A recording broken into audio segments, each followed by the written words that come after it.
સ્વીટુ, તારા છૂટાછેડા જેવા થઈ જાય કે તરત જ તું અને જીગર લગ્ન કરી લેશો. મારા લગ્નની રાહ નહીં જોવું. અને મારા ડેડના કાકાજીની તબિયત ખરાબ છે, તો તું શું કામ મોડું કરે? શ્રુતિબેન, એ તમારા બાપુજીના કાકાજી, તો હું તમારી બેન તો ખરી ને. આજ સુધી તમે જીદ કરતા રહ્યા કે આપણા લગ્ન સાથે થશે, સાથે થશે, ને હવે કહો છો કે હું વહેલી પરણી જાઉં. શ્રુતિબેન, આજ સુધી મેં દેવી માને એક જ પ્રાર્થના કરી છે કે તમે રાજી રહો, મારા ભાગના સુખ પણ તમને મળે. હું મારા ભાગના સુખ લઈને વહેલી ચાલી જાઉં. ના બેન, ના. જે બચશે એ મારું.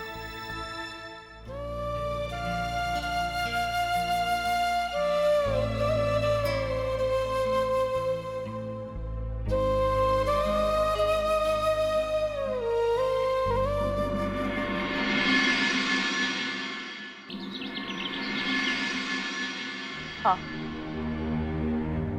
हाँ, हूँ बस जस्ट घरे पहुंची छू. कैलाश, तू જરાય ચિંતા ના કર. કાકાજીને કશું જ નહીં થાય. તો બસ શાંત રહેજે.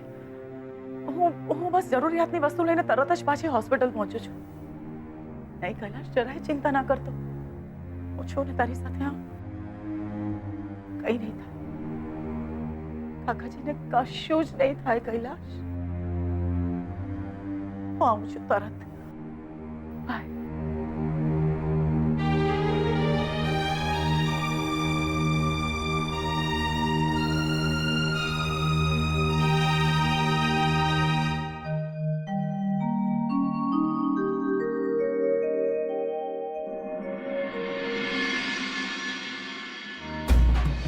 તમારી દીકરીના નસીબમાં બીજ વર છે. આ શું બોલો છો પંડિતજી? કલ્પનાબેન, વાત ખોટી પડે ને એક પણ પૈસો દક્ષિણા નહીં લઉં.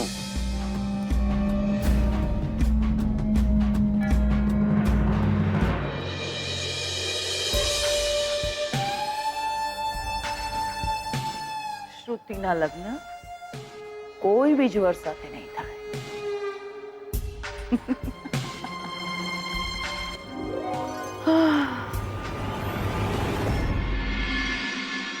ગરડું માણસ છે, એટલા જ છે. અને આવી કોઈ તકલીફ થાય તો હેરાન તો થવાય જ ને. બે દીકરીઓ છે, બે જમાઈ પણ છે, પણ એ લોકો પરદેશ રહે છે. એટલે આવતા વાર તો લાગે જ ને. હા, સારું છે એમનો જીવ બચી ગયો. હા, આમ જોવા જઈએ તો એ દૂરના સગા છે, પણ કૈલાશભાઈ એમનું ખૂબ જ ધ્યાન રાખે છે.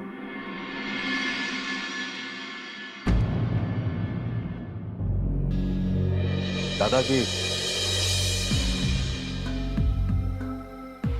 ઓહો, આવો આવો આવો કલ્પના, કૈલાશ, આવો આવો, બેસો.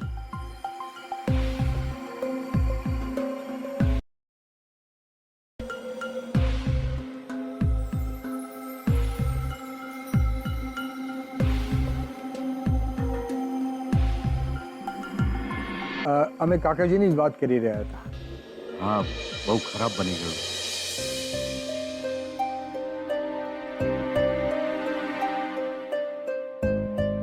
શું વાત છે? દાદાજી, અમે તમારી સાથે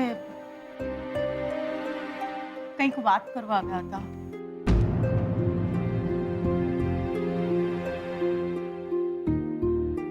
હા હા, કોને? મૂંઝાઓ નહીં. દાદાજી, વાત જાણે એમ છે કે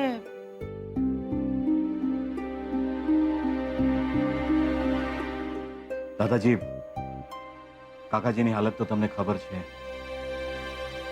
એટલે અમે ઈચ્છતા હતા કે અરે હા, શું વાત છે, કોને? દાદાજી, કાકાજીની ઈચ્છા એવી છે કે એ શ્રુતિ અને શોધનના લગ્ન જોઈને જાય. હા,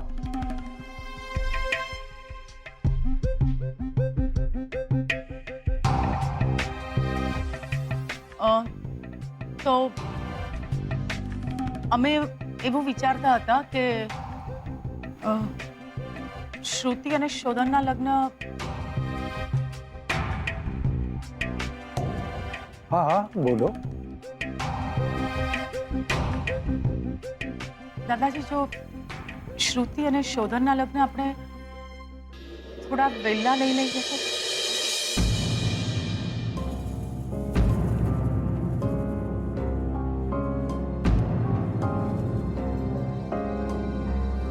પણ હજુ અમારા છૂટાછેડા થયા નથી, તો એમના લગ્ન વહેલા કેમ થઈ શકે? હે દેવી માં,